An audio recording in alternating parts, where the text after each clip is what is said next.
నీళ్ళు వస్తుందా అసలు ఎంత పెద్ద ఉన్నా పట్టుకొని తెచ్చిందా పడుకుంటాడు ఈ టైంలో.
గొప్ప ప్రేమల తండ్రి, జీవన దేవాన్ని బంగారు పడుకున్నాను. స్తోత్రాలు చెల్లిస్తున్నాను తండ్రి. నమ్మకమైన దేవుడు, నమ్మదైన దేవుడు ప్రభా, మీకు ఎంతో స్తోత్రాలు చెల్లిస్తున్నాను తండ్రి. అద్భుతములు ఆశ్చర్యకారం చేసే దేవుడు ప్రభా, మీకు ఎంతో స్తోత్రాలు చెల్లిస్తున్నాను తండ్రి. దేవవారం దేవుడు మీరు మమ్మల్ని కాపాడి భద్రపరిచినారు.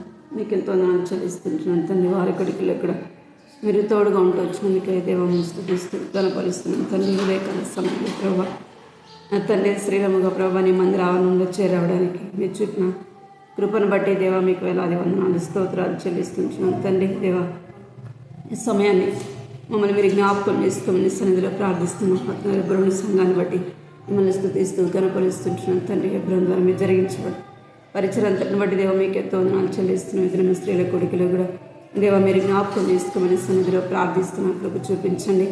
వచ్చిన వారిని బట్టి దేవా మీకు వేలాది వందనాలు చెల్లిస్తున్నాం. ఇంకను రావాల్సిన వారిని తీసుకురండి ప్రభా, కృప చూపించండి తండ్రి. మార్గ మధ్యలో ఉంటే తండ్రి వారి సకాలంగా రావడానికి కూడా మీరు కృప చూపించండి. ఇంటి దగ్గర ఉంటే తండ్రి వారి పనులు త్వరగా ముగించుకునే ప్రభా నీ సన్నిధికి వచ్చే విషయంలో తండ్రి వారితో మీరు మాట్లాడమని మీ సన్నిధిలో ప్రార్థిస్తున్నాం ప్రభా. సహాయించండి, కృప చూపించండి, మీరు కనికరించమని మీ సన్నిధిలో ప్రార్థిస్తున్నాం తండ్రి. సహాయించని చేరువచ్చిన మమ్మల్ని మీరు జ్ఞాపకం చేసుకోండి తండ్రి. పాటల ద్వారా నేను నామాన్ని స్తుతించి గణపరిచే విషయంలో ప్రభా మీరు కృప చూపించి నడిపించమని ప్రార్థిస్తుంటున్నాను తండ్రి. సహాయించండి.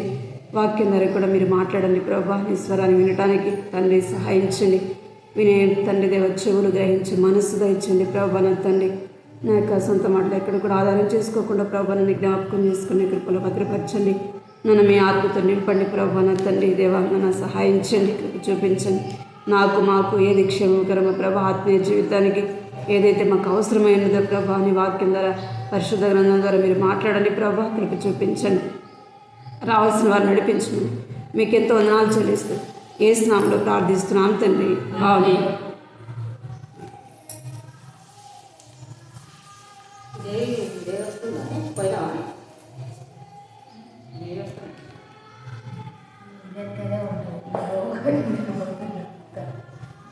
మేము బస్ స్టాండ్ కన్నా మా అత్తయ్య చెప్పకపోతే మేమే వచ్చేసినాం. మీరు పోయేదేమన్నది నేను ఇప్పుడు పోయినప్పుడు పిల్ల కూడా వస్తుంది కదా, నువ్వే పోయినామంటారు. మేమే తగలరు పాటకి మంచిగా మాట బాగా తీసుకోవాలి. అది శిల్పంలో పాట కోళ్ళు అంతే. పాట సంఖ్య 207. రక్షకుడా యేసు ప్రభు స్తోత్రములు. పాట సంఖ్య కొత్త పాట బుక్లో 207. రక్షకుడా యేసు ప్రభు స్తోత్రము దేవా, స్వచ్ఛమైన నిత్య ప్రేమ చూపిన దేవా, స్వచ్ఛమైన నిత్య ప్రేమ చూపిన దేవా. రక్షకుడా దేవుడే నా పక్షమైన విరోధెవ్వడు, దేవుడే నా పక్షమైన విరోధెవ్వడు. దూతలైనను ప్రాధానులైనను, దూతలైనను ప్రాధానులైనను, ప్రభు ప్రేమ నుండి నన్ను వేరు చేయునా, క్రీస్తు ప్రేమ నుండి నన్ను వేరు చేయునా. రక్షకుడా రక్షకుడా యేసు ప్రభు స్తోత్రము దేవా, స్వచ్ఛమైన నిత్య ప్రేమ చూపిన దేవా, స్వచ్ఛమైన నిత్య ప్రేమ చూపిన దేవా. రక్షకుడా నరరూపమెత్తి ప్రభు రిక్తుడాయెను, నరరూపమెత్తి ప్రభు రిక్తుడాయెను. కరువైనను ఖడ్గమైనను, కరువైనను ఖడ్గమైనను, ప్రభు ప్రేమ నుండి నన్ను వేరు చేయునా, క్రీస్తు ప్రేమ నుండి నన్ను వేరు చేయునా. రక్షకుడా రక్షకుడా యేసు ప్రభు స్తోత్రము దేవా, స్వచ్ఛమైన నిత్య ప్రేమ చూపిన దేవా, స్వచ్ఛమైన నిత్య ప్రేమ చూపిన దేవా. రక్షకుడా సర్వలోక రక్షణకై సిలువనెక్కెను, సర్వలోక రక్షణకై సిలువనెక్కెను. శ్రమ అయినను బాధ అయినను, శ్రమ అయినను బాధ అయినను, ప్రభు ప్రేమ నుండి నన్ను వేరు చేయునా, క్రీస్తు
రక్షకుడా యేసు ప్రభు స్తోత్రము దేవా, స్వచ్ఛమైన నిత్య ప్రేమ చూపిన దేవా, స్వచ్ఛమైన నిత్య ప్రేమ చూపిన దేవా. రక్షకుడా నిత్యుడైన తండ్రితో నన్ను చేర్చెను, నిత్యుడైన తండ్రితో నన్ను చేర్చెను. ఏదైనను లోతైనను, ఏదైనను లోతైనను ప్రభు ప్రేమ నుండి నన్ను వేరు చేయునా, క్రీస్తు ప్రేమ నుండి నన్ను వేరు చేయునా.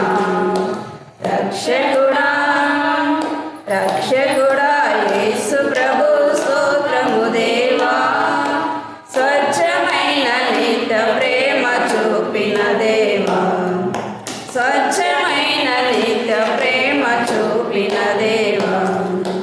రక్షకుడా ఎన్నడైనా మారని మా యేసుడుండగా, ఎన్నడైనా మారని మా యేసుడుండగా, ఉన్నవైనను రానున్నవైనను, ఉన్నవైనను రానున్నవైనను ప్రభు ప్రేమ నుండి నన్ను వేరు చేయునా.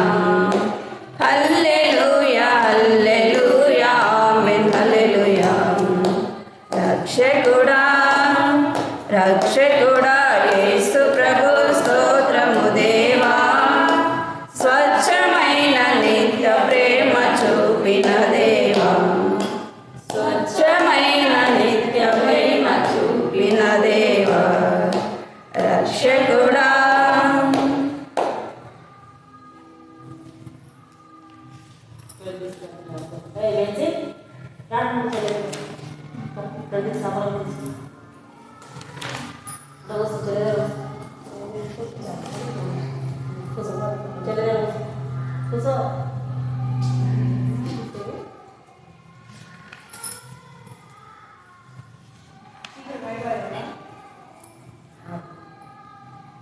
పాట సంఖ్య 549.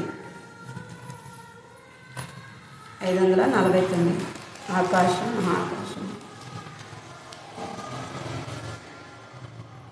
ఆకాశ మహాకాశంబులు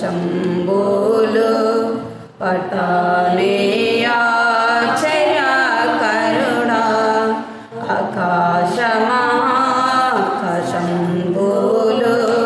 పటానేయాచర్యకరుడా, కృపా చూపి నిబంధనను నెరవేర్చిన ఉపకారి, కృపా చూపి నిబంధనను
ఆకాశమహాకాశంబులు పఠానే ఆశ్చర్యకరుడా ఆకాశమహాకాశంబులు పఠానే ఆశ్చర్యకరుడా నీతి న్యాయములకర్త నీతి తోడా నీ ప్రజలకు నీతి న్యాయములకర్త ప్రీతి తోడా నీ ప్రజలకు నీతి న్యాయములనేము నీతి న్యాయములనేము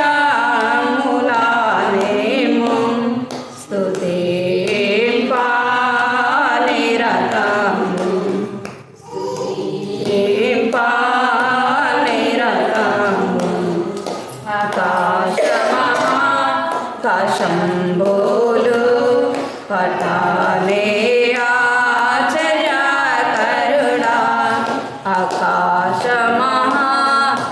ఆకాశమహాకాశంబులు పఠానే ఆశ్చర్యకరుడా రాజులనుగా యాజకులనుగా మమ్ము చేసిన మహారాజా రాజులనుగా యాజకులనుగా మమ్ము చేసిన మహారాజా విజయమేమో మా విజయుండా విజయమేమో మా విజయుండా నిజమైన నీ ప్రజలకు నిజమైన నీ ప్రజలకు ఆకాశమహాకాశంబులు పఠానే ఆశ్చర్యకరుడా ఆకాశమహాకాశంబులు పఠానే ఆశ్చర్యకరుడా కరువు తెగులు కష్ట నష్టములు వర్షాలేమి పురుగు బాధలు కరువు తెగులు కష్ట నష్టములు వర్షాలేమి పురుగు బాధలు కరుణ చూపి విడిపించి కరుణ చూపి విడిపించి మురిపించు మాములను మురిపించు మాములను ఆకాశమహాకాశంబులు పఠానే ఆశ్చర్యకరుడా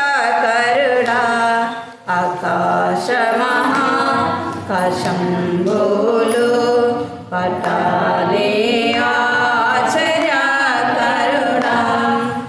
సమాధాన సంతోషము ఆదరణ ఆలోచన సమాధాన సంతోషము ఆదరణ ఆలోచన నన్ను భవింప నన్ను గ్రహించు నన్ను భవింప నన్ను గ్రహించు మనీషము మార్పించట మనీషము మార్పించట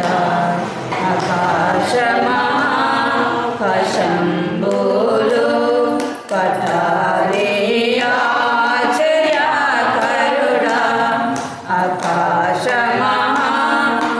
ఆకాశమహాకాశంబులు పఠానే ఆశ్చర్యకరుడా బలపరచు నీ భక్తులను బలము తోడా ప్రవేశించి బలపరచు నీ భక్తులను బలము తోడా ప్రవేశించి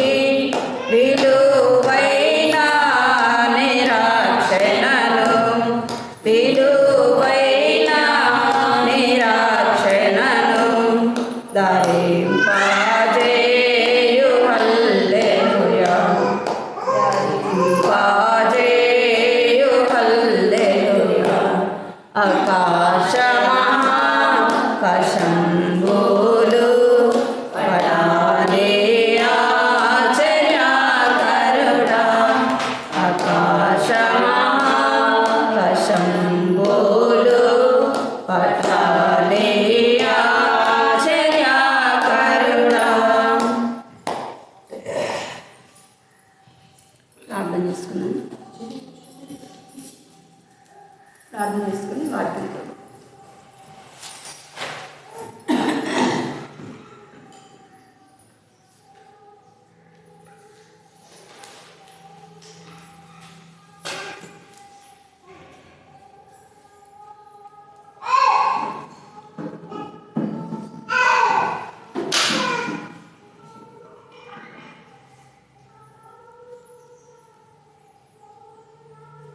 కృపా ప్రేమ తండ్రి, జీవన మీ బంగారు పదాలకు వందనాలు స్తోత్రాలు చెల్లిస్తున్నాను తండ్రి. ఇంతవరకు కూడా పాటల ద్వారా మీరు సహాయపడుతూ వచ్చారు ప్రభా, మీకు వందనాలు చెల్లిస్తున్నాం.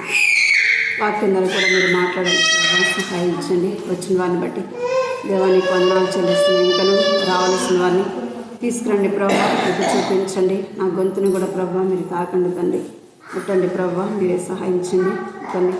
మాట కూడా ధారాళంగా రావడానికి మీరే సహాయించండి. నన్ను ఆత్మతో నింపండి ప్రభు. బలహీనదాన్ని చేతగానే దాన్ని ఒప్పుకుంటున్నాను తండ్రి. ఏమాత్రం యోగ్యత లేనిదాన్ని సన్నిధిలో ఒప్పుకుంటున్నాను ప్రభా, మీరే నాకు సహాయించండి తండ్రి. నా నోట మీ మాటలు ఉంచండి ప్రభా. మాకు ఏదో అవసరమో ప్రభా మాటలు మీరు అనుగ్రహించండి. వినటానికి కూడా ప్రభా మనసు దయచండి తండ్రి. దేవ ఆత్మ మాట్లాడుతున్నప్పుడు ప్రభా ఆత్మీయ చెవులు కలిగి మీ మాటలు వినటానికి, గ్రహించటానికి, మా యొక్క జీవితంలో అనుభవించుకున్నట్లుగా మీరే సహాయపడమని, రావాల్సిన నడిపించమని మీకు వందనాలు చెల్లిస్తూ చిన్నపిల్లల్ని కూడా మీ స్వాధీనం ఉంచుకోమని యేసు నామములో ప్రార్థిస్తున్నాం తండ్రి, ఆమేన్.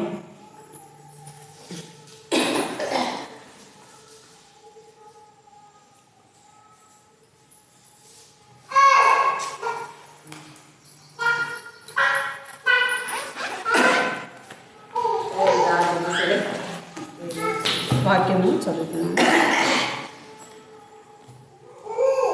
గత వారం ఏం చూస్తూ వచ్చినా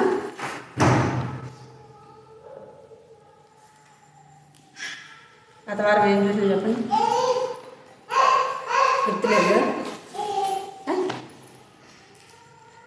ఏం చూస్తూ వచ్చినా కీర్తనలు 118 చూస్తూ వచ్చిన. ఏమని? రాజులను నమ్ముకున్నట కంటే యెహోవాను ఆశ్రయించుట మనుషులను నమ్ముకున్నట. అంటే మనుషులను, రాజులైన వారిని ఉన్నత స్థానంలో ఉండారు కదా అని ఏం చేయకూడదు, వారిని ఆశ్రయించకూడదు. మనం ఎవరిని ఆశ్రయించాలంటే యెహోవాను ఆశ్రయించాలి. గత వారం మనము చూసుకొచ్చాము. వారము చూద్దాము. గలతీ రాసిన పత్రిక 3వ అధ్యాయం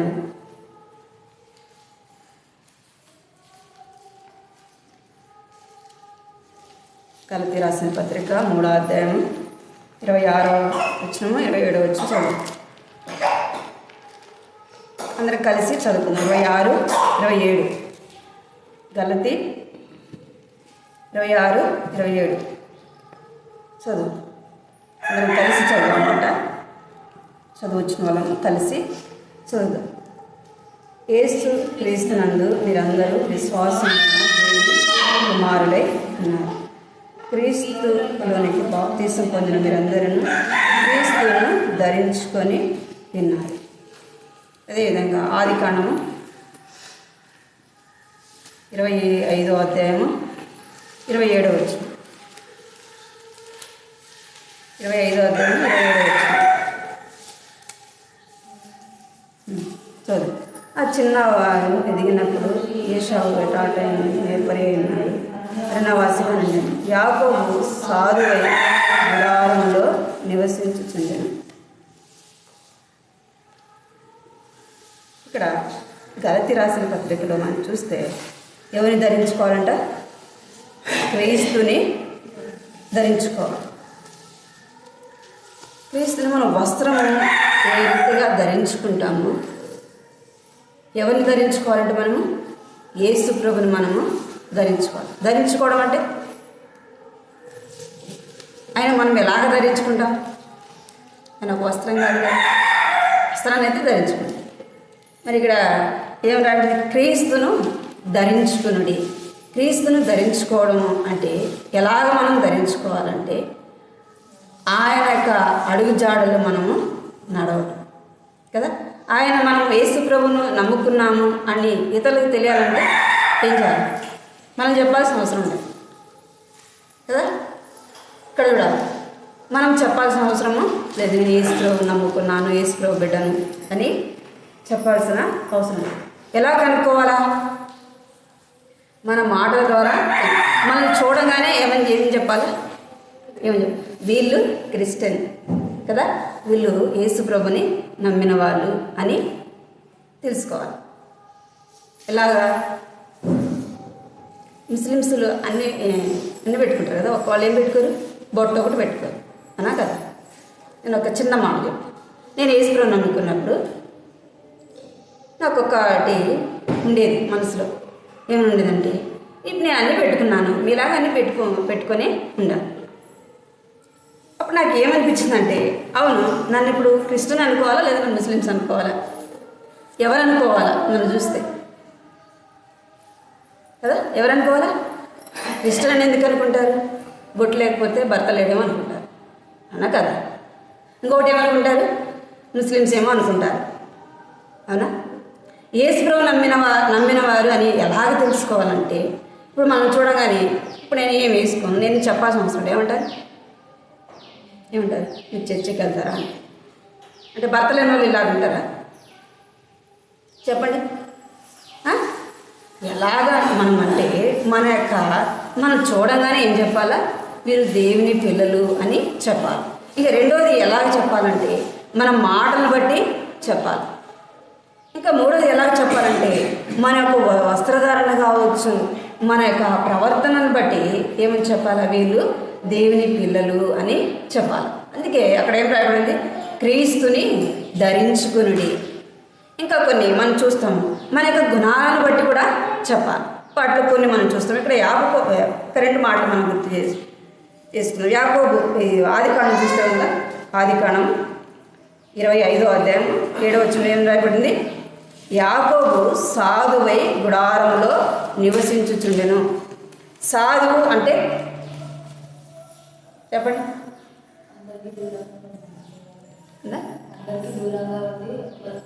సాధువు అంటే అట్లా కాదు.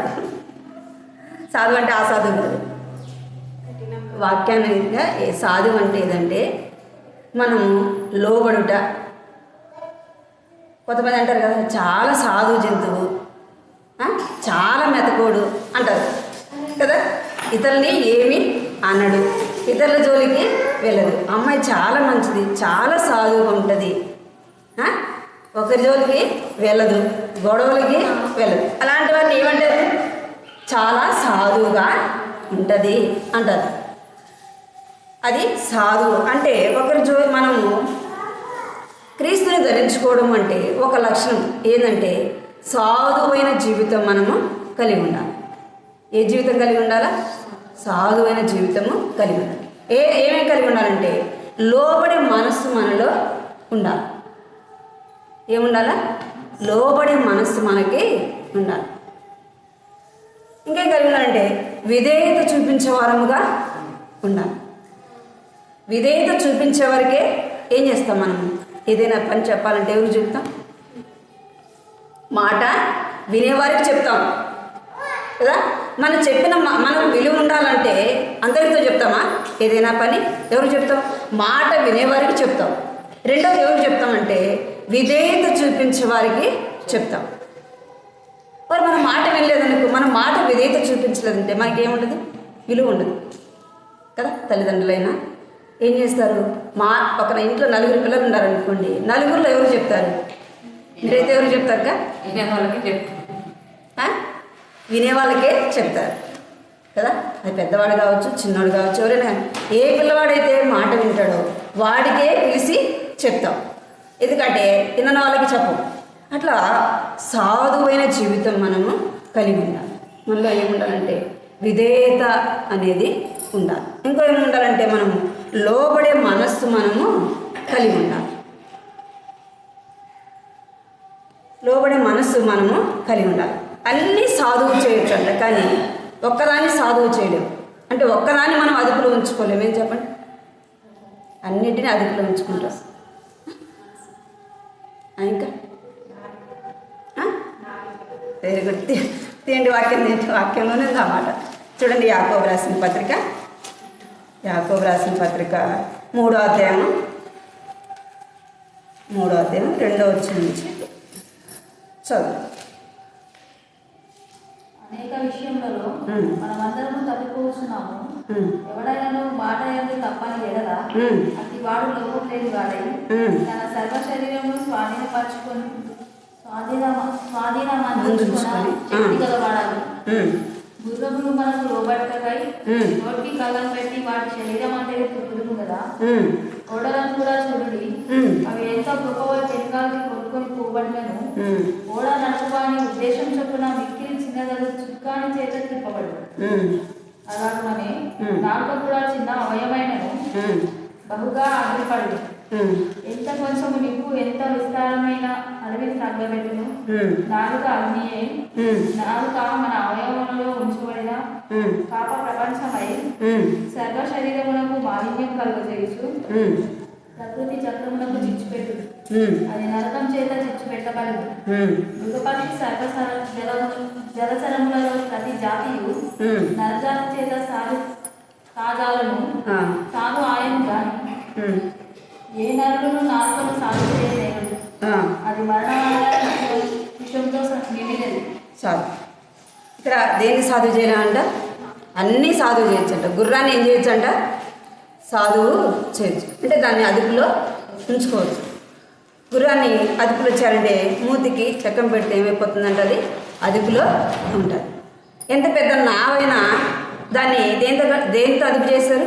ఒక చిన్న తాడుని దాని కట్టుడు ద్వారా ఏమైపోతుంది? అది అదుపులో ఉంచబడుతుంది.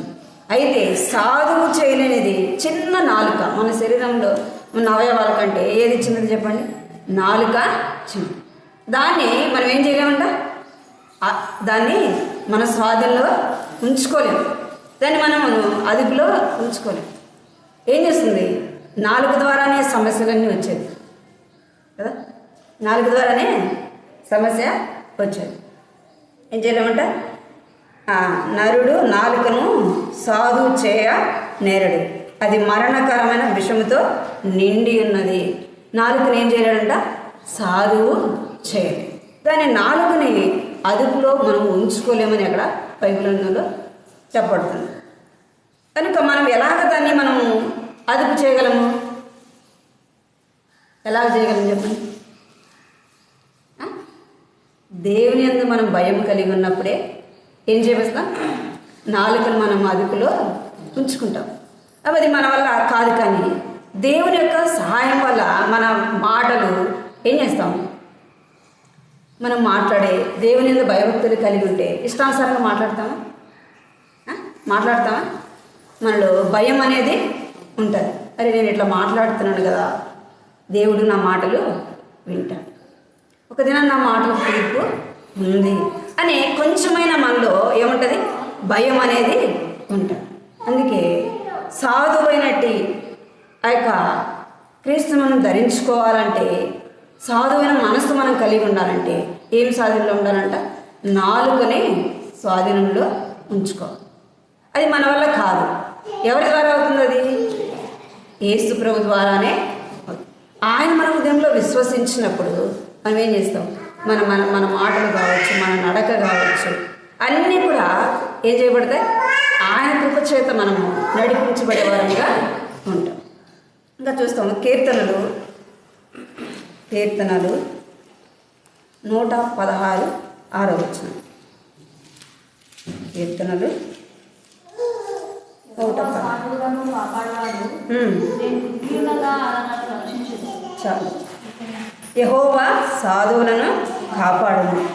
సాధువులు అంటే ఎవరైతే దేవుని యందు భయభక్తులు కలిగి ఉంటారో. మనం అనుకుంటాం కొన్నిసార్లు మాట్లాడకపోతే ఏమవ్వదు, పని జరగదు. మనం మెతగ్గా ఉంటే వాళ్ళు ఏం చేస్తారు? ఇంకా మన మీదకి వస్తారు, ఇంకా మనల్ని మాట్లాడతారు, ఇంకా మనల్ని ఏం చేస్తారంటే అణిచివేస్తారు అనుకుంటాం. మన ఆలోచన ఎట్లుంటుంది? నేను మెతగ్గా ఉన్నానుకో అందరూ నన్నే అంటారు. కోడలు అనుకోండి ఏమనుకుంటుంది? అత్త నన్నే అంటుంది, మామ నన్నే అంటుంది. ఇంట్లో వాళ్ళందరూ కూడా ఏమనుకుంటారు? నన్నే అంటారు అనుకుంటారు కోడలు. కూతురు అయితే ఏముంటుంది, నేను మెత్తగా ఉన్నాను అనుకో, మా అన్న మా అక్క నన్ను అందరూ ఏం చేస్తారు, ఇంకా నన్ను అని చేస్తారు.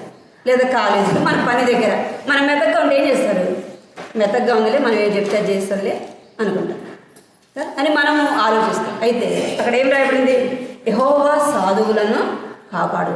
మనం మెత్తగా ఉన్నంత మాత్రాన మన అందరి దృష్టిలో మనం ఎట్లా కనపడతాం, ఎందుకు పనికిరాదులే కదా అనుకుంటారు కదా, ఎందుకు పనికిరాదులే అనుకుంటారు.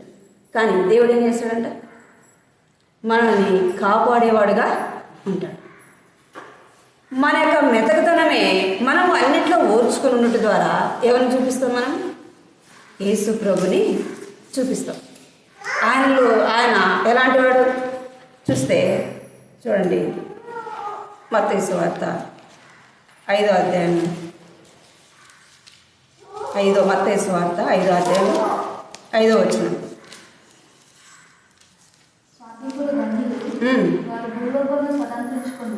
చాలు ఏమంట, సాత్వికులు ధన్యులు. ఎవరు దీనులుగా ఉంటారో, ఎవరు లోబడేవారుగా ఉంటారో, ఎవరు మాట వినేవారు ఉంటారో వారు ఎవరంట, ధన్యులు. ఎక్కడ వారు భూలోకమును స్వతంత్రించుకుందరు. మెత్తగా అంటే మనం ఓర్చుకోవడం ద్వారా, మన మాట వినడం ద్వారా, విధేయత చూపించడం ద్వారా మనం ఏం స్వతంత్రించుకుంటామంట, భూలోకాన్నే స్వతంత్రించుకుంటామని వాక్యంలో రాయబడవచ్చు. మనం ఎలా ఉండాలంటే సాత్వికులమైన వారముగా ఉండాలా. రెండో తిమోతి రాసిన పత్రిక 2వ తిమోతి 2వ అధ్యాయం 26వ వచనం.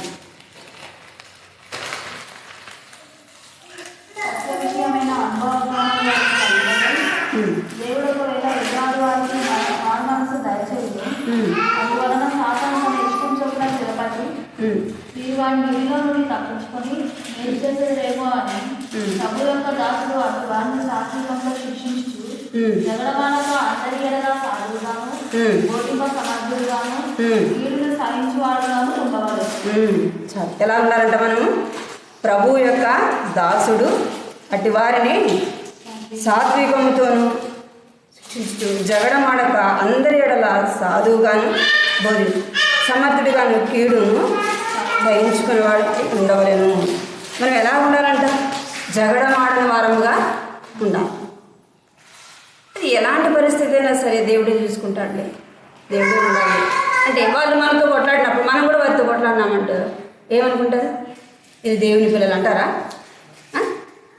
వాళ్ళు ఒకటంటే మనం రెండా ఉన్నాం అనుకో ఏమంటారు, నువ్వు చర్చికి వెళ్తావు, నువ్వు దేవుని పిల్లలు, నేను దేవుని బిడ్డను అంటావు, ఎక్కడ నీ కోరిక ఉంది, నీకు ఎక్కడ సహనం ఉంది అంటారు. అన్నీ మాట్లాడిన వాళ్ళు అందరూ కదా, దేవుని నమ్మకం ఇష్టం వచ్చినట్టు మాట్లాడతారు, ఎందుకు అట్లా మాట్లాడుతున్నాం అందరూ.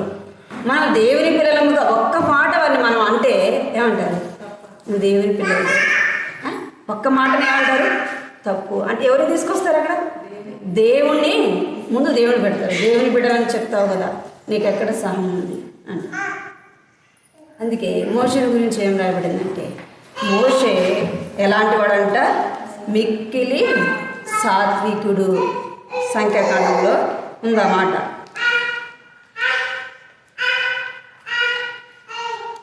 తర్వాత చూస్తామన్నమాట. మత్తయి సువార్త 11వ అధ్యాయం 29వ వచనం. మత్తయి సువార్త 11వ అధ్యాయం 29వ వచనం. మీ మీద నా కాడి ఎత్తుకొని నా ఎంతో నేర్చుకోండి, అప్పుడు మీ ప్రాణములకు విశ్రాంతి దొరుకుతుంది. ఏలైనగా నా కాడి సులువుగాను నా భారం తేలికగాను ఉన్నది. చాలు. ఇక్కడ 29వ వచనం, నేను సాత్వికుడను దీన మనసు గలవాడను కనుక మీ మీద నా కాడి ఎత్తుకొని నా యొద్ద నేర్చుకునుడి, మీ ప్రాణములకు విశ్రాంతి దొరుకును. ఏలైనగా నా కాడి సులువు నా భారము తేలిక. అవన్నీ లోకంలో వచ్చే శ్రమలు, బాధలు,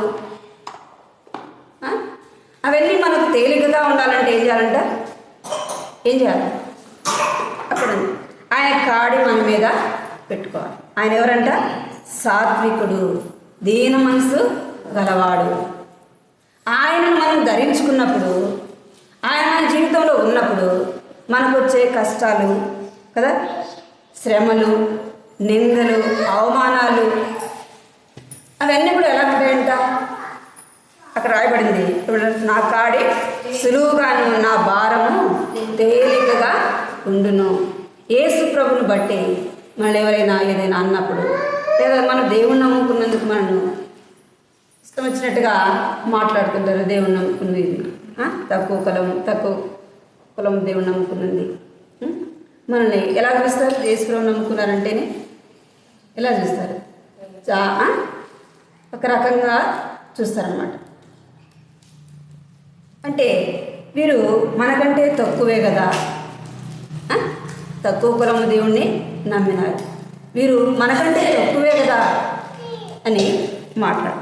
అవన్నీ మనం సహించాలా అంటే ఏం చేయాలి? ఆయన కాడి మన మీద పెట్టుకోవాలి. అంటే యేసు ప్రభువుని మనం ధరించుకున్నప్పుడు అవన్నీ కూడా ఎలా ఉంటాయంటే ఏముంటాయంటే కాడి సులువుగా ఉంటుంది. అది భారం అనిపించదు. అరే నన్ను ఎందుకు ఇట్లా అంటున్నారు, నన్ను ఎందుకు అవమానకరంగా మాట్లాడుతున్నారు, నేనేమైనా వాళ్ళకంటే తక్కువ కాను కదా, వాళ్ళకంటే ఏ దాంట్లోనే తీసుకోను కదా అని ఆ విషయాలు మనం బాధపడాల్సిన అవసరము ఉండదు. ఎందుకంటే యేసు ప్రభు నీ కొరకు నా కొరకు ఎన్ని అనుభవించినాడు? అనుభవించలేదా? ఆయన్ని యేసు ప్రభుని ఏం చేసినారు? కొట్టినారు, ఉమ్మి వేసినారు కదా, ఎంటికలు బట్టి లాగినారు, పిడుగుద్దులు గుద్దినారు. నిన్ను ఎవరు కొట్టినారు? నీ మీద నీ ఇంటికి లాగిన వాళ్ళు ఎవరు, నిన్ను కొట్టిన వాళ్ళు ఎవరు అని హేళన చేస్తూ వచ్చినారు. మరి ఆయన ఏం మాట్లాడకుండా ఎట్లా ఉన్నాడంట? సాత్వికుడుగా, దీన మనసు గలవాడుగా ఉండొచ్చినాడు. అంటే ఆయన మౌనంగా ఉంటూ వచ్చినాడు. ఎందుకు ఉంటూ వచ్చినా అంటే తండ్రి అయిన దేవుడు తనను ఎందు నిమిత్తం ఈ లోకానికి పంపినాడు ఆయనకి తెలుసు కదా. ఆయన మాట్లాడితే సర్వలోకానికి రక్షణ కలుగు. మనం మాట్లాడితే దేవుని నామానికి ఏం రాదు? మహిమ రాదు. నేను సాధువును కాదు, నేను కూడా నీలాగే క్రూర జంతువుని అన్నా అనుకో, ఏమంటుంది? నా కథ తెలీదు, నన్ను నిన్నంటావా? కొన్నిసార్లు ఏమంటావు? మన పాత స్వభావం వస్తుంది బయటికి. నాతో కాదు, అందరిలాగా నన్ను అనద్దు అంటావా? అంటాం కదా, అందరిలాగా నన్ను మాట్లాడద్దు, నేను గమ్మునుంటే గమ్మును అంటే కొన్నిసార్లు మన స్వభావాన్ని చూపిస్తూ ఉంటాం. ఇక్కడ యేసు ప్రభు ఏమంటాడంటే నేను సాత్వికుడును, దీన మనసు కలవాడను. మరి మనం దేవుని బిడ్డలమైన మనము ఎలా ఉండాలంట? సాత్వికులముగా ఉండాలి, సాత్వికమైన మనసు గలవారముగా ఉండాలి. మొదటి పేతురు రాసిన పత్రిక 3వ అధ్యాయము 2వ వచనం. మొదటి పేతురు రాసిన పత్రిక, యాకోబు తర్వాత చెప్తాను. ఎవరైనా వాక్యమునకు అవిధేయులైతే 4వ వచనం, 4వ వచనం. సాధువైనట్టు మృదువైనట్టు గుణమును అక్షయాలంకారం గల మీ హృదయపు అంతరంగ స్వభావము మీకు అలంకారంగా ఉండవలను. అది దేవుని దృష్టికి మిగుల విలువగలది. చాలు. ఏం కలిగి ఉండాలంట? మనం క్రీస్తుని ధరించుకోవాలంటే అక్కడ ఏం రాయబడింది? సాధువైనట్టు మృదువైనట్టు గుణమును అక్షయ అలంకారముగా మీ హృదయ అంతరంగ స్వభావముకు మీరు అలంకారముగా ఉండవలను. అది దేవుని దృష్టికి మిగుల విలువగలది. ఏం ధరించుకోవాలంట మనము? మంచి పట్టు చీరలు కదా, మంచి దండలు, ఇంకా విలువైనవి ధరించుకోవడం ద్వారా కాదు. దేవుని బిడ్డలంగా మనం ఏం ధరించుకోవాలా అంటే యేసు ప్రభును మనము ధరించుకోవాలి. ఆయనలో ఉన్న లక్షణాలు మనము మనకు ఏం కలిగి ఉండాలంటే వస్త్రముగా ఉండాలి. అంతరంగా అలంకారం మనకు కావాలంటే యేసు ప్రభుని మనము ధరించుకోవాలి. ఆయన మనం ధరించుకున్నాము అని రుజువు కావడానికి ఏం కలిగి ఉండాలంటే అన్ని విషయాల్లో సాధువైన మనసు కలిగి ఉండాలి, లోబడే మనసు ఉండాలి, విధేయత చూపించే మనసు. దేవుని వాక్యం ద్వారా ఏదైనా మాట్లాడుతున్నప్పుడు ఏం చూపించాలంట? విధేయత చూపించాలి. ఆ దేవుని మాటకు దేవుని బిడ్డల ద్వారా ఏదైతే మనతో పలుకుతున్నాడో ఆ మాటకు మనం ఏం చెప్పారంటే విధేయత చూపించే వారముగా ఉండాలి. 2 తెస్సలోనికీ పత్రిక 2:12. 2 తెస్సలోనికీ పత్రిక 2:12.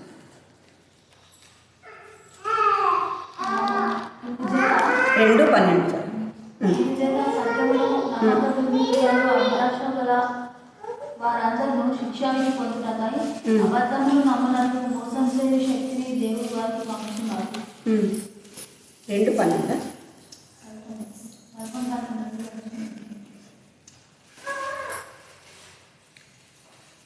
2 తెస్సలోనికీ పత్రిక 2:12.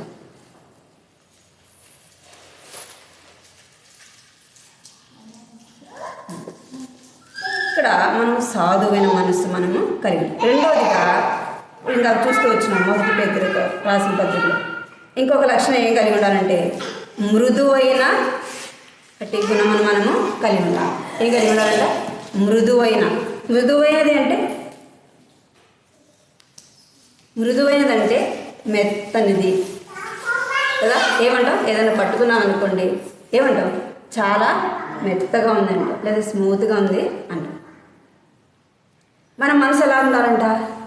సున్నితమైనదిగా ఉండాలి. సున్నితమైనదిగా ఉన్నప్పుడు, అది మెత్తదిగా ఉన్నప్పుడే ఏం చేస్తాం? దేవుని వాక్యం చెప్పినప్పుడు దాన్ని ఏం చేస్తామంటే వినేవారముగా ఉంటాం, లోబడేవారముగా ఉంటాం. ఇంకేం కలిగి ఉంటామంటే ఆ వాక్యానుసారంగా జీవించడానికి ఏం చేస్తాం? ఇష్టపడతాం. మన హృదయం కఠినంగా ఇష్టానుసారంగా ఉన్నామనుకో ఏం చూపించాం? వాళ్ళు అట్టే చెప్తారు, వాళ్ళకి ఇష్టం వచ్చినట్టు చెప్తారు. ఏదైనా ఒకవేళ నేను చెప్తున్నాను, ఇప్పుడు మందిరంలో పని చేయమన్నా అనుకో, మీరేమనుకుంటారు? అక్క చేయలేక ఏం చేస్తుంది? చేయమని చెప్తుంది, వాక్యం ద్వారా చెప్తుంది. ఎందుకంటే వాక్యానుసారం అది చెప్తే చేస్తుంది. అంటే మన ఆలోచన ఎన్నెన్నో కదా. ఇక్కడ ఏమని రాయబడిందంటే సున్నితమైన మనసు, మృదుమైన మనసు మనం కలిగి ఉంటాం. అక్కడ ఏమైంది? సాధువైనట్టు మృదువైనట్టు కలిగి ఉండాలి. రెండోది ఏం కలిగి ఉండాలంట? మృదువైనదిగా మనము కలిగి ఉండాలి. సామెతలు 15:1. సామెతలు 15:1. మాట క్రోధమును చల్లార్చును, నొప్పించు మాట కోపమును రేపును. ఏమంట? మృదువైన మాట కోపమును చల్లార్చు, నొప్పించు మాట కోపము రేపు. మన మాటలు ఎట్లుండాలంట? ఇందాక చూసినాం, నాలుక మనం ఏం చేయలేం, సాధువు చేయలేం. ఇక్కడ ఏం రాయబడింది? మృదువైన మాట. మన మాటలు ఎలా ఉండాలా? దేవుని నమ్మిన తర్వాత ఎట్లా ఉండాలి? మన మాటలు ఎట్లా ఉండాలా? దేవుని నమ్మిన తర్వాత. దేవుని నమ్మకం ముందు అయితే ఏం చేస్తూ వచ్చినా ఇష్టానుసారంగా మాట్లాడతాం, ఎటు పడితే అట్ట కదా. పెద్దవాళ్ళని గౌరవించకుండా కదా, మన తోటి వారిని గౌరవించకుండా ఏం చేస్తాం? ఇష్టం వచ్చినట్టుగా మాట్లాడు. కొన్నిసార్లు మనం మాట్లాడే మాట ఇతరులను ఏం చేస్తుందంట? నొప్పిస్తుందంట. మనం మాట్లాడే మాట తల్లిని కావచ్చు, తండ్రిని కావచ్చు, లేదా మన అన్నదమ్ములు కావచ్చు, మన భర్తను కావచ్చు, మన తోటి వారిని మన మాటలు ఏం చేస్తాయంట? నొప్పిస్తాయంట. అందుకే మృదువైన మాట ఏం చేస్తుందంటే కోపాన్ని చల్లారుస్తుంది కదా. నొప్పించు మాట కోపమును రేపుతూ ఉంటుంది. కొంతమంది మాట్లాడుతుంటే ఎట్లా మాట్లాడతారు చెప్పండి? కొంతమంది మాట్లాడితే ఆ మాట ఎంతో పెద్దదిగా ఉంటుంది, కానీ వారు మాట్లాడే మాట విధానం మనం చూడంగానే ఎట్లా ఉంటుందంటే మనకు అరటిపండు తీసి చేతిలో పెట్టినట్టు ఉంటుంది కదా. ఇంకా ఈజీగా చెప్పాలంటే తేనె లాగా ఉంటాయి, అంటే అంత మధురంగా ఉంటాయి. కొంతమంది మాట్లాడితే అదే మాట ఇంకా కొంతమంది మాట్లాడితే ఎట్లా ఉంటుందంటే మీరేమంటారు తెలియదు, నువ్వు కొడతావా నన్ను కొట్టమంటావా అంటారు. అవునా కదా. కొంతమంది కోపంగా మాట్లాడితే వాళ్ళు ఎట్లా అంటారంటే మనిషిని రెచ్చగొట్టేలాగా ఉంటారు, అంటే గొడవకి లాగే విధంగా ఉంటారు. మనము దేవుని నమ్మకమునకు అట్లా ఉండిండొచ్చు. ఎందుకంటే దేవుని భయం లేకుండా ఇష్టానుసారంగా మనం జీవించినాం కాబట్టి మనము అలాగ ప్రవర్తించవచ్చు. ఇప్పుడు దేవుని నమ్మిన తర్వాత మనం ఎలా ఉండాలంటే మన మాట ఎట్లా ఉండాలంటే మృదువైనదిగా ఉండాలి. మనం మాట్లాడితే ఇంకొకసారి వాళ్ళకి ఏమనిపించాలా, పలానా అక్క దగ్గర కూర్చుంటే చాలా ఓదార్పు వస్తుంది, చాలా నెమ్మదిగా మాట్లాడుతుంది, అక్క దగ్గర కూర్చుంటే నేను నాకున్న బాధ అంతా మర్చిపోతాను అనే విధంగా ఉండాలి మన మాటలు. ఎట్లా ఉండాలా, మన మాటలు ఇతరులని ఆదరించే విధంగా ఉండాలి. వాళ్ళు మన దగ్గరికి రాగానే బాధపడిపోకూడదు కదా, బాధపడి పోకూడదు. మా అక్కతో మాట్లాడినా పోయి అంటే అలాగే ఉండకూడదు. ఎట్లా ఉండాలంటే మృదువైన మాట మన నోటితో మనము పలకాలి. ఇంకా మన మాటలు ఎట్లా ఉండాలంటే యోహాను సువార్త 7వ అధ్యాయం 46వ వచనం. యోహాను సువార్త 7వ అధ్యాయం 46వ వచనం. ఆ మనుషులు మాట్లాడినట్లు ఎన్నడూ మాట్లాడలేదని అందుకు పరిచయులు చాలు. ఇక్కడ ఆ బంట్రోతులు ఆ మనుషుడు మాట్లాడినట్టు ఎవడును ఎన్నడూ మాట్లాడలేదని అని ఎవరి గురించి చెప్పబడిన మాట ఇది? యేసు ప్రభు గురించి చెప్పబడిన మాట. ఆయన ఎలాగ మాట్లాడుతున్నాడంట, ఎంతో నిదానంగా ఓర్పుతో. వాళ్ళు ఎలా మాట్లాడుతున్నారంటే ఎంతో మృదువుగా వారితో మాట్లాడుతున్నాడు. అందుకే పాపాత్మురాలైన స్త్రీని యేసు ప్రభు దగ్గరికి తీసుకొచ్చినప్పుడు ఆయన ఏమంటున్నాడు, అమ్మా నిన్నెవరు కూడా శిక్షించలేదా, నేను కూడా నీకు శిక్ష. అంటే ఆ మాట ఎలాగని చెప్పండి, ఒక దొంగ అనుకోండి, లేదా ఇష్టానుసారంగా భయం భక్తి లేకుండా తిరిగే వాళ్ళని మనం అమ్మా అని సంబోధిస్తామా అంటావా? వారిని పిలిచి అంత ప్రేమతో మాట్లాడతామా? ఇక్కడ ఈశ్వరం ఏమంటున్నాడు, ఆమె పాపాత్మురాల స్త్రీని ఆమెను తీసుకొని వచ్చినారు ఆయన దగ్గరికి కదా, ఆయన ఆమెని శిక్షించుండొచ్చు. ఎందుకమ్మా అట్లా చేసినావు, నువ్వు అట్లా చేయకూడదని నీకు తెలీదా, అది తప్పు కదా అని అన్నాడా? ఏమన్నాడు? అమ్మా అని ఆయన ఏం చేస్తున్నాడంట సంబోధి. ఎంత మధురంగా ఎంత మృదువుగా ఆయన మాట్లాడుతున్నాడు చూడండి.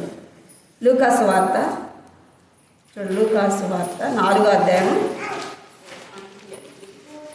లూకాసు వార్త 4వ అధ్యాయం 22వ వచనం.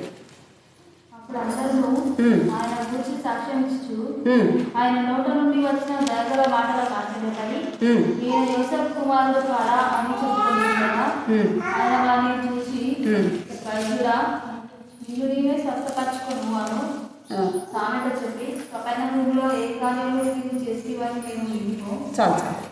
అక్కడ 22వ వచనం ఉంది. అప్పుడు వారందరూ ఆయన గూర్చి సాక్ష్యం ఇచ్చి ఆయన నోట నుండి వచ్చు దయగల మాటలకు ఆశ్చర్యపడి. ఏ మాటలంట? దయగలిగిన మాటలు. ఆయన మాటలు ఎలా ఉన్నాయంట? దయతో కూడినవిగా ఉంటుంది, ప్రేమతో కూడినవిగా ఉంటుంది. మన మాటలు ఎలా ఉండాలంటే దయతో కూడినవిగా ఉండాలి, ప్రేమతో కూడిన మాటలుగా ఉండాలి. ఒకసారి మాట్లాడితే మళ్ళా వాళ్ళు మన దగ్గరికి వచ్చి మాట్లాడే విధంగా, మన మాటలు వినే విధంగా ఉండాలి. మొదటిదిగా మనం ఏం కలిగి ఉండాలంట? సాధువైన జీవితము కలిగి. రెండోది ఎలా ఉండాలంట? మృదువైన మాటలు మన నోట ఉండాలి. మనం అలాగ ఉండాలి, మన జీవితం అలాగ ఉండాలి. చూద్దాం 2 కొరింథీ 10వ అధ్యాయం 1వ వచనం. 2 కొరింథీ 10వ అధ్యాయం 1వ వచనం. మీ దగ్గర ఉన్నప్పుడు మీలో అనుకోగల వాడినప్పుడు చాలా నేనే యేసుక్రీస్తు యొక్క సాత్వికమును బట్టి మిమ్మల్ని వేడుకుంటున్నాను. ఇక్కడ అపోస్తలుడు పౌలు అంటున్నాడు, ఏమంటున్నాడంటే సాధువైనట్టు మృదువైనట్టు మిమ్మను వేడుకొనుచున్నాను, అలాగ ఉండాలా అని అపోస్తలుడైన పౌలు చెప్తున్నాడు. ఏం కలిగి ఉండాలంట? సాధువైనట్టు, మృదువైనట్టు, జీవితం మీరు కలిగి ఉండాలని మిమ్మల్ని వేడుకొంటున్నాను. ఈ మధ్యాహ్న సమయంలో దేవుడు నీతో నాతో మాట్లాడిందంటే మనం సాధువైన జీవితము కలిగి ఉండాలి. అన్నిట్లో మన వాక్యానికి లోబడే వారముగా, దేవుని మాట వినేవారముగా, దేవుని వాక్యానికి విధేయత చూపించే వారముగా ఉండాలి. ఇవి ఎలుపట అలంకారం కాదు. మనం మంచి వస్త్రాలు ధరించుకుంటే, దండిగా బంగారు వేసుకుంటే ఏమంటారు? మంచి ఉన్నత స్థానంలో ఉన్న వాళ్ళేమో అనుకుంటాం.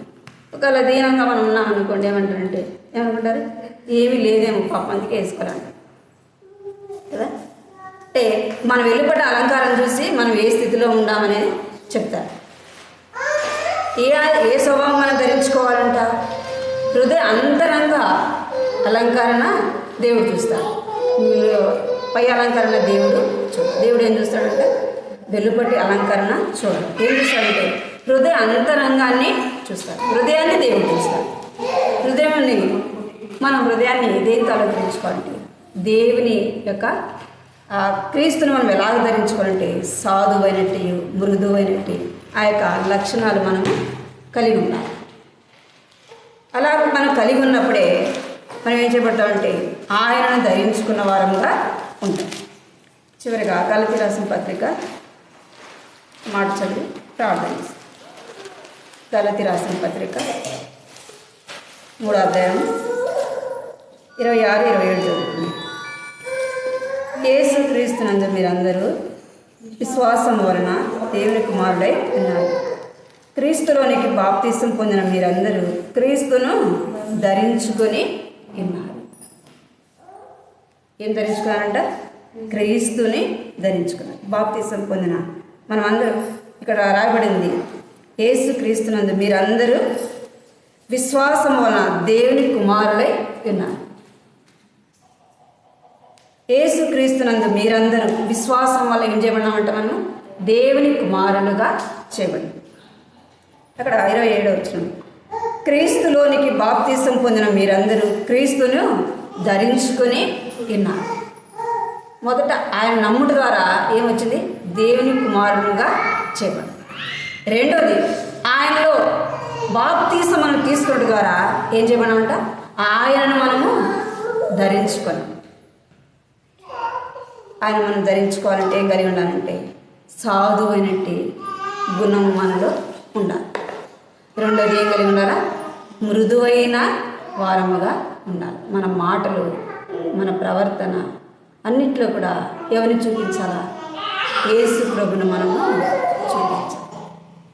యేసు ప్రభు మహిమకరంగా మన జీవితము ఉండాలంటే మనం అలాగా నడుచుకోవాలి. మాటలు గుర్తుపెట్టుకొని ప్రార్థన. ఇంకా ముందు కొన్ని మాటలు చూసుకున్నాం. 2 లక్షణాలు మనలో ఉన్నవో లేదని ఒకసారి గుర్తు చేసుకొని ప్రార్థన. ప్రభా, ఈ కొత్త సంవత్సరంలో నేను నిన్ను ధరించుకొని నీ కొరకు జీవించినట్లుగా నన్ను సిద్ధపరచు ప్రభా అని ప్రార్థన చేసుకోండి.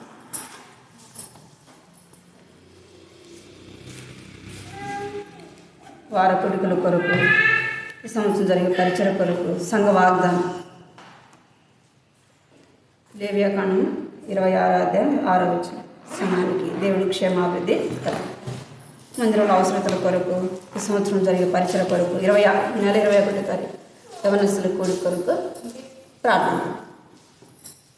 మోకరించండి, ప్రార్థన చేస్తాం.